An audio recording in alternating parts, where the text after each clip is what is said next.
நமः பார்வதீபதயே ஹர ஹர மகாதேவா. நமः சிவாभ्यां நவயௌவனாभ्यां பரஸ்பராஸ்லிஷ்டவபுர்தராभ्यां நகேந்திரகன்யா விருஷகேதனாभ्यां நமோ நமः சங்கர பார்வதீभ्याம். இன்னைக்கு ஐப்பசி பௌர்ணமி, அன்னாபிஷேக புண்ணியகாலம். சிவாலயங்கள் அனைத்திலுமே இன்னைக்கு அன்னாபிஷேக அலங்காரத்தில் சிவபெருமான் பிரகாசிப்பார்.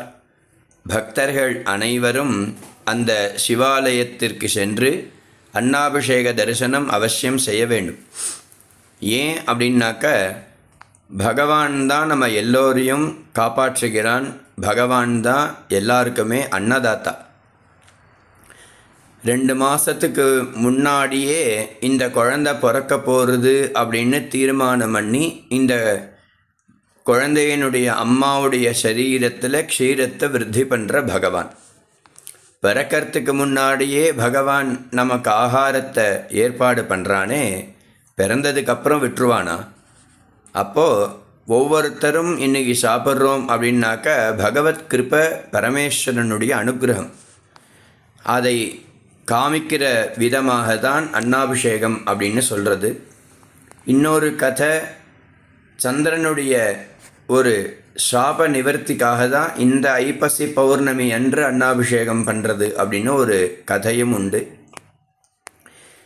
ஏனென்றால் சாப்பாடு அப்படிங்கிறது கலியுகத்தில் ரொம்ப முக்கியம். ஒவ்வொரு யுகத்திலையும் இந்த ஜீவன் எதை நம்பி இந்த உடம்புல உயிர் இருக்குது அப்படின்னு பார்க்கும்பொழுது, கலியுகத்தில் அன்னத்தை நம்பி தான் இந்த ஜீவன் வாழறது அப்படின்னு சொல்லுது. அதனால்தான் அன்னநிந்தியாது தத் விரதம் பிராணோவா அன்னம். அன்னத்தை நிந்தனை பண்ணாத, அது ஒரு விரதமாக பாரு, அது பிராணனை கொடுக்கக்கூடியது அப்படின்னு சொல்கிறது. நம்ம எங்கே தான் நம்ம 10 நாள் வட இந்தியாவில் போய் நம்ம பிரயாணங்கள்லாம் பண்ணினாலும், நம்ம தென்னிந்தியாவுக்கு நம்ம ஆற்றுல ரசமன்னம் சாப்பிட்டதுக்கு அப்புறம் தான் நமக்கு உயிரே வருது. அப்பாடா, சாப்பாடு சாப்பிட்டு எத்தனை நாள் ஆகுது அப்படின்னு சொல்கிறோம்.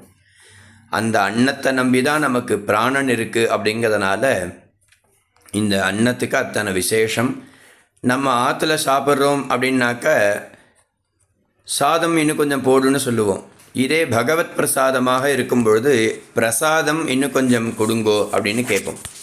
பிரசாதம் அப்படின்னா என்ன அப்படின்னாக்க, அன்னம் அப்படிங்கிறது ஒரு பரபிரம்மம்.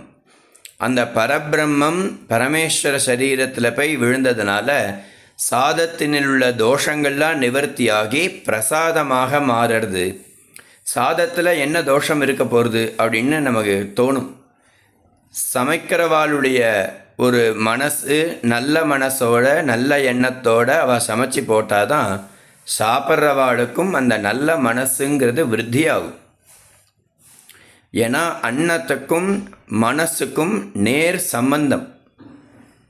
நம்ம நல்ல விதத்தில் ஒரு காலத்தில் சிந்தூராருண விக்கிரகம் திருநயனாம்னு லலிதா சகஸ்ரநாம சொல்லிண்டே சமைப்பார். சமையலும் ருச்சியாக இருக்கும், பகவத் பிரசாதமாகவும் இருக்கும், சாப்பிட்றவாளுக்கும் நல்ல எண்ணங்கள் விருத்தியாகும், ஃபுட் பாய்சன்லாம் ஆகாது. இன்றைக்கி அதெல்லாம் எதுவும் பண்ணாமல் இருக்கிறதுனால தான் நிறைய ஃபுட் பாய்சன், உடம்பு சரியில்லை, இது மாதிரிலாம் ஆறுது. சொல்ல வந்த விஷயம், அன்னம் அப்படிங்கிறது பரபிரம்மம். அந்த பரபிரம்மத்தை நம்ம எப்போதுமே வீணடிக்கக்கூடாது அப்படின்னு சொல்கிறது. அதனால் எல்லா பக்தாலும் இன்று சிவாலயங்களுக்கு சென்று சிவனை வழிபட்டு பரமேஸ்வரனுடைய கிருபைக்கு பாத்திரமாகும்படியாக கேட்டுக்கிறேன்.